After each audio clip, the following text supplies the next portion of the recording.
is Derek Ross. I'm the co-founder of Hemp Solutions. We're a raw material supplier, and we're also an educator on many fronts of the industrial hemp plant. And a lot of these good friends here are helping the industry flourish. We got David Schmidt at the end, Dr. Trey Radel, Ari Sherman, Dani Fontaine, and Summer Star. So I would like to start out with Summer and thank the NoCo Hemp Expo. This has been a great event. All the sponsors I want to thank. I want to thank everybody here for coming and being participants in this growing industry. It really means a lot to us in the world of hemp, and every one of you matter to all of us. We're trying to, some of us have been in the business a lot longer than others, but we've seen here on this panel, starting with Summer, they've been in business for quite a long time. Since my understanding is Summer was when she was born, basically. Born into hemp. Born into much, hemp, yeah. you know. So, and then we have, I'll make that introduction right now. Summer, please. Good afternoon, everyone, and thank you for coming to NoCo's third annual. This is really exciting because I don't know if anybody here was at the first year 3 years ago. We were literally in a bar in the middle of nowhere. Okay. So, to expand to this facility last year and the next building over, and this year have a building 3 times the size in 3 years is awesome. And it's so exciting to see how the movement's growing and how it's bringing so many different types of people together and understanding that hemp has a place within so many industries. You often hear the hemp industry. And you're like, no, hemp can feed multiple industries. And, something that's really exciting and that comes up a lot is people always saying, well, there's nothing for me, or there's nothing my style, or, oh, well, I've had some hemp nut in my smoothies, and so to be able to share and talk about how many amazing products there are, and to leave this place going, no, guys, I saw it. I was there. There's everything under the sun. We have been in Colorado. I'm a native. I was born in Grand Junction, but grew up between Glenwood Springs and Denver. So we had one of the nation's first hemp shops. I think it was technically the third hemp shop in the nation in 1990. We opened it. I was 8 years old. And I was always the kid. It's funny because Dan Herrera on the panel yesterday, he goes, with us and our parents, it was like free labor for them. But really, I was the kid going, no, child labor, give me something to do. I want to be a part of this. I'll do anything. And so, one of my first jobs was checking in shipments. So some of the first product lines coming in from Romania. In 1990, my mother was designing a high-end hemp fashion line that was way ahead of its time at that time. And she got headhunted by Steve D'Angelo, now Harborside, who was the original owner of the original Ecolution brand, which many of you might be aware of. And he basically said, go to Romania. I hear there's hemp in those hills. And she gets to Romania and finds that it was literally 6 months after the assassination of Ceausescu. And the country was in rubbles. Literally, the people were left with nothing. So it's a good reminder that terms aren't always what you think they are. We hear revolution, and what's the first thing that comes to mind? Revolution! And here we are building this green revolution right now. But in that situation, it was actually a very poor situation. She gets there and literally finds factories that had been disassembled and traded just to survive. So it took her about 2.5 years to rebuild the factories there and start to standardize a fabric collection that could then go into finished products. So by the third year, we had products coming in from Eastern Europe, and my job was to check them in, make sure zippers worked. On fanny packs were a big thing back then. Lots of bags and different things. and just make sure everything was good. You know, you'd find random bugs or something in a fanny pack, and you're going, make sure there's nothing in there that somebody's going to get a little creeped out by, or some dirt or who knows what, because the conditions weren't always the greatest. And it took a lot of really special people to come together to make it happen.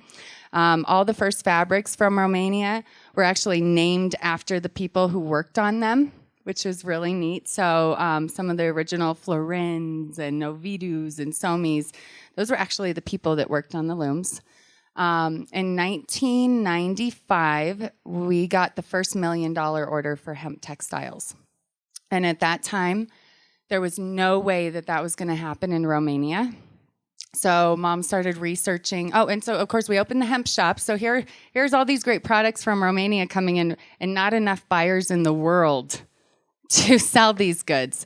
So that's when we decided, okay, we have to open a hemp shop and have somewhere to sell these things. And so you'll often hear from a lot of the pioneers in the industry, we had to build our market.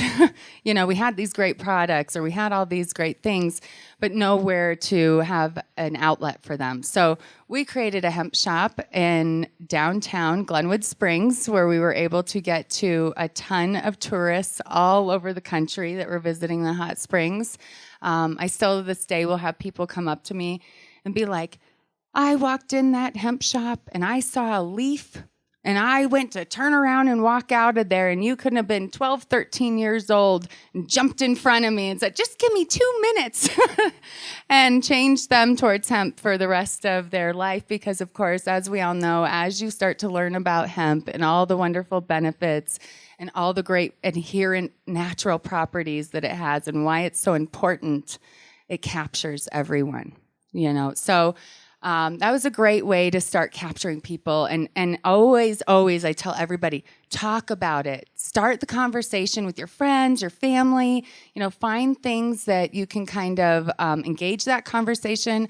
I find a lot with, you know, the baby boomers and up. You know, you remind them about like World War II's Hemp for Victory and Henry Ford's and all the cool stuff that was coming out when they were kids. And they're going, oh, yeah. That's right. I totally forgot about that. And then they go, okay, let me hear what else you got to say now. So, you know, there's always a way to kind of break the ice, start talking about it. And then, of course, you know, long story short, when Mom researched and found, okay, hey, China's been growing hemp for 8,000 years. They're going to have everything we need. We can go fill this order, and we're going to really start rocking some hemp products. She gets to China in 94, 95-ish, and found that even after 8,000 years, they had only ever developed one fabric for their military, and that was it. So she had to start over with standardizing hemp in China. And she's very famous in China for revolutionizing their ancient fiber, because they've utilized it for so long. And so many countries around the world will line their shoes with hemp fiber. We'll create little insert pads, and it could even be like an armpit pad or something really strange that we're going, never seen anything like that, you know, but there's a purpose for it all. So the antibacterial properties, the antifungal properties, you're going, wow, these guys are really smart, you know, and they figured it out just based on performance. So a lot of the studies and the tests that we've done over the years, we can't take credit to. The only thing we can do is we accredited that information, because there's only so far you can go to say, hey, yeah, it's great, it's good, it's great, let us grow it, let us, you know, make it, let us use it. But until you have those credible laboratories that can back up those studies and have the stamp of approval, we've always been up against a tough place where we're going, nope, here's the proof. Don't try to argue it. Let's not debate it. Here you go. So, you know, a lot of the things that have come up over the years have been provided to us by traditional and ancient ways of utilizing hemp. And so when we started to look into these things and go, well, why are they lining their shoes with it? Well, it's naturally antibacterial. But so I don't want to take up too much time. And I do want to just say, you know, when you look at hemp products today, obviously we are a textile supply company. So my company supplies everything from cloth baby diapers to wedding gowns. We're going to show 55 different designers in the fashion show at 3 o'clock. It's a really great, I like to call it a lifestyle show because we're going to incorporate everything from bringing hemp into the workplace with lab coats to casual up to couture. We've got hemp teddy bears that have been found to be the very first product that can go into CAT scan machines, and they are being provided to kids with cancer right now. So this is a buy one, gift one campaign with a slew of wonderful, wonderful hospitality and hospital groups that are doing this. And everything from like reusable wrapping paper, re-gift it within the family, keep all that paper out of the landfills. Colorado, we've got climbing bags. I mean, you name it. So to see some of the old tribal hemp, you know, this was only 20 years ago, to now having hemp fur, you know, it's really come a long way and it's incredible. And there's so much stuff out there, you guys. You just have to look for it. If you come across it, beg those people to make sure they are online and they are optimized so that people can find them. I supply 8,000 active U.S. accounts. And I don't think anybody here could probably name 1,000 hemp companies. And then that's just within the textile industry. Okay, so it's important to know it's everywhere, and you just have to find it, and then, you know, share it with people. And of course, the most important thing right now is find your niche, because there's so many more things still needed, and we need you guys to join the circle, and let's really create a green revolution with hemp. So I'm going to pass you guys over to Dani, and thank you. Thank you. Thank you, Summer, very much. Once again, thank you to, you know, the Colorado being the pioneers in the industry, our good friend Ryan Laughlin planting the seed, taking the steps. I was there to harvest that crop, and I'm honored to have met friends in the industry.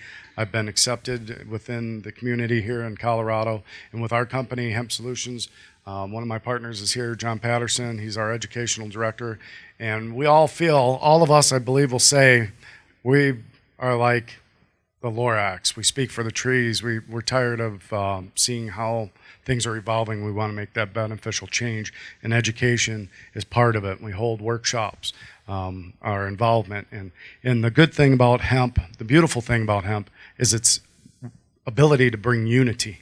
So we have new relationships evolving, an industry that's starting off from zero to hero, in my opinion.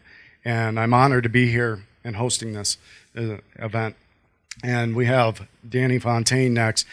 We had an opportunity, John Patterson, myself, and we have a fellow, Andrew, in there in the back. We had the opportunity to bring some Nebraskan senators last fall to Dani's a hemp farmer here in Colorado, and we had an opportunity. She let us do some education in the field with the senators from Nebraska, and it's all about the education at this point. So thank you, Dani. Please. Hi, everybody. How's it going? Good. That was an awesome speech. Yeah. I learned a lot. My name is Dani. I'm co-founder of Colorado Hemp Project and Nature's Root, both. Nature's Root is basically a company that I created off of Colorado Hemp Project. We were one of the first farms, right along with Ryan Laughlin, that planted 2.5 acres our first year. And this year, we're going to be probably, if we get it all planted, we'll be around 13,000 across 7 other states and 2 other countries. So we've definitely come a long way. We don't want to stop. That's not our intention. Just to continue to grow. Nature's Root is basically why I'm here to talk. So I'll talk about Nature's Root, but I just want to give you a little bit of background about Colorado Hemp Project. Nature's Root is a hemp body care product line that I created off of CHP. I saw a big, huge field of flowers one day, the first year that we planted, and I was like, well, I don't really know what we're going to do with any of this product, so I better start figuring out ways that we're going to sell it. You know, I mean, we were just kind of excited to plant. That was just like very exciting to us. We just had this massive bag of seed, and we just planted it, and we just went with it. We'd never planted hemp before. We've been cannabis growers for a very long time, and so we figured that we could grow hemp. It shouldn't be too hard. And it was not very hard, actually. The harvesting was more so the hardest part out of everything because we didn't have any equipment. We didn't have anything. It was just labor at that point. And we're happy we only did 2.5 acres the first year because it would have been a big mess if we did more than that. We definitely wouldn't have accomplished it, that's for sure. But we went from that, and I saw this beautiful field of green, and I wanted to make a body care product line. And that's where Nature's Root is at. We have all types of body care products, everything's from face scrub to lotion and muscle salve. I have a whole nutraceutical line that has tinctures and capsules that are derived from the CBD plants. And from that, I've opened up the world's first hemp-based spa, which is located in Longmont, Colorado. And so with all of our Nature's Root products, we were able to incorporate it into a beautiful spa setting with all types of hemp incorporated into everything that you see around you, from the rugs to the towels to the products. And that was just kind of our way of being able to continue to give back to large amounts of people and let them be able to see that you can treat yourself in a good way and not have to do things toxic to your body, and that we can do this in a whole sustainable way. You don't have to do these everything that kills your body that everybody does on a daily basis, that we really can shift from going from that way to this way. And this is an example of how you can do it. Not that you have to follow what we do, but it's nice to be able to show that you can do it, and that you have support of everybody around you, and it's everybody working together. So that's a little bit about me and Nature's Root. I know we have to get going, so I'm not going to take up too much more time. But yeah, that's what we do. Come see us. We're in Longmont. Excellent. Thank you, Dani. Thank you very much. Appreciate it. And ladies, if you have to go, by all means, please go to your show. And thanks for being here and driving the industry for us, ladies. And real quick, ladies, thank you very much for getting into what most people will say that is potentially a male-dominated industry. It's not. These ladies are changing it. So thank you very much. And I applaud Barbara as well. I think she was in here for just a moment. Going off into the next here, we got Ari Sherman, Evo Hemp. I met Ari about 2-3 years ago, I think, initially when he just started. Once again, he's a Colorado company. Much success and hard work and dedication he's been into. Real quick, I got into this industry because of the health and wellness aspect of it. With the educational process as well. We plant the seed in the mind, we plant the seed in the soil. We want to grow healthy people, we want to grow healthy soils and a healthy environment. And he's got the health and nutrition side of it. So thank you, Ari. Oh, thank you. So I'll give a little brief, quick story of mine. I got into the hemp industry through a friend of mine, Adam Dunn. He's a co-founder of Hemp Hoodlum Clothing Company. Adam had just moved back to Colorado, and we met through mutual friends, and I was just really fascinated with his story and just started learning more and more about hemp. And he kind of made me realize it's one of those click moments in life where you see a turning point in our country's mindset on hemp in general.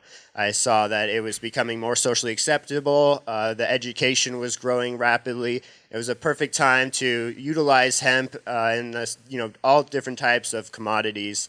And I didn't know exactly what route I wanted to go in. I knew I wanted to start some type of hemp business. I started it with a college roommate of mine. We were pretty much just right out of school and didn't really want to jump into the workforce and wanted to kind of do it on our own. And so we started Evo Hemp through actually a little help of my mom. She's a nurse and nutritionist, health coach, and she kind of introduced me to hemp as a nutritional source. I talked to her about coming up with all these different kind of hemp products. I said everything from hemp clothing to bags to building materials, everything that you see in this building I had thought of except for nutrition, except putting it in food products. I really wasn't aware that people ate hemp at the time, and she said, we were talking about superfoods, and she said, oh, have you heard of hemp seeds? They're an excellent source of protein and omega fats. Didn't really know anything about it. Went home, did some research, and was just blown away by the nutritional profile of hemp seeds. It's one of the most nutritionally complete food sources on the planet. Can literally survive off of eating hemp and drinking water. So I knew right away that this is what I wanted to do, that I wanted to spend my time educating and, bringing hemp seeds into more grocery stores. So my partner and I walked around to the local Whole Foods and kind of just started counting what products had hemp on the market. And this was about 5 years ago now. Very few products at the time that contained hemp seeds. And within the last 5 years, I've watched that grow quite exponentially. So we thought right away, hemp is a good source of protein, good source of omegas and tons of minerals, all in a little seed. I was always a very active climber and snowboarder and kayaker, so I always had energy bars in my pocket. I was vegan and gluten-free at the time, so there really wasn't a ton of options out there for really nutrient-dense, low sugar energy bars. So I thought right away, what a great application to kind of showcase hemp's nutritional profile. And we started messing around in the kitchen, spent a few months, and found a few different flavors that we really liked. So we launched a fruit and nut bar line. Really nutrient dense, no fillers, there's no grains, gluten or soy. Happened to be right on that little paleo trend right before it really caught on. And had a buddy who worked at a food brokerage company. I didn't really know anything about the actual food grocery industry up until now. And luckily I had a friend of a friend who his job was to sell products into Whole Foods. And through him I learned pretty much everything you need to know within a few years of the entire industry, from distribution networks to retailers, and it grew quite rapidly. So we're in a little over 2,000 retail stores now nationwide, and we're about to launch some of the first U.S.-grown hemp food products a little bit later this summer, which we're really excited about. We've got some roasted hemp seed snacks, the hemp hearts. So, the major thing, kind of the challenge, I would say, about launching new hemp products is really the education. Most people in this country don't even know that you can eat hemp seeds, or they're safe to eat, or they're safe to give to your kids. It's got a little better now, but when we first started, we do a lot of in-store product demos. That's pretty much our major marketing avenue, is just getting the consumer to try the product and be able to start that conversation on why hemp is good for you and is it safe. But you have those very few times where people will say, oh, hemp, like, what is this? Like, this must be illegal. What are you trying to give me? Is this going to get me high? I hear it once a week. And it's just really kind of educating people and, giving that opportunity to try it and then go out and do that research on their own. And, really trying to put hemp out there as a brand name. So when we first started the company, we worked with a Boulder design firm, and, they were trying to keep me away from putting hemp in the brand name. And I said, no, like, that's why we're doing this. We want to showcase hemp as an incredible nutritional product. And they were saying, well, you're going to scare people away. And I said, well, good. Well, that will start the conversation. We want to intimidate people. We want them to say, why is there hemp in this product? And that's, basically how it starts. And luckily, this country is, at that turning point where more and more hemp products are getting in the stores. We're working with an organization called the Chef Ann Foundation, who provides healthy foods into, public schools. So they're putting all kinds of fresh produce and salad bars into schools. So we're helping fund them. And eventually, we hope to develop some hemp seed food recipes that will eventually go into public schools and get kids eating hemp, because it's good for them. It's completely safe. And, you got to start young, so we don't have this problem 50 years down the road where nobody knows anything about hemp. So appreciate you guys having me out here, and thanks for coming down. Excellent. Thank you, Ari. Appreciate it. And thank you very much for your hard work and dedication in making your product a success. And I think I was one of the first to actually get a hat from Ari. I'm honored for that. So thank you. Our next host is, our next guest is Dr. Trey Radel. Is that correct, sir? Okay. His company is SunStrand, and my understanding is he is into hemp producing. And we have David Schmidt, who is also hemp producers. That's very important at this stage of the game. Developing markets like these ladies have, different niches. Our company, once again, Hemp Solution, the plug. But we are taking those products and finding new innovations that are coming out of our camp as well. And we're taking it to a higher level with water purification and also ultra capacitor capabilities. We've already worked with some patented technology and we're looking to bring those products to market so we can make these people here at the end shine, because they need a market for it to come in. Ari needs a market. Dani needs a market. Summer needs a market. So that's how we're going to grow this. And these two gentlemen down at the end, I'm honored to introduce Dr. Trey Radel. Thank you. Thank you. Great stories. I don't think I have that good of a story to tell. I'm disappointed in myself. Additionally, I think we heard some really good feedback on consumer products there, everything from garments and teddy bears to lotions and edibles. Unfortunately, our business is a bit more complicated than that. My company, SunStrand, is a primary processor of the hemp stalk, as you would term a decorticator. We're operating right now. We have a 6 million pound a year plant in Louisville, Kentucky, where we process hemp, canaf, and flax. We pioneered usage of bamboo fiber as well. And in general, we're focused on plastics, polymer composites, and technical non-woven applications. And that basically means you will never see our stuff. It will be in every part of your life, and you might not even know it's there. And that's another reason we have a challenging story to tell. Many of the plastics in your life could have 20, 30, 40% of our material in them. We don't have to make a new polymer out of hemp. We can make hemp compatible with existing polymers, and that's what my company does. So it's very drop into existing manufacturing supply chains. We're very deep and buried in the supply chain in that respect. We're a raw material supplier. So we were like five suppliers deep in something like an automotive supply chain. Ultimately, it would end up in your door panel or your dashboard. There again, you wouldn't see it. But it's kind of like BASF makes chemicals, and you don't know where the heck those go, but they go everywhere.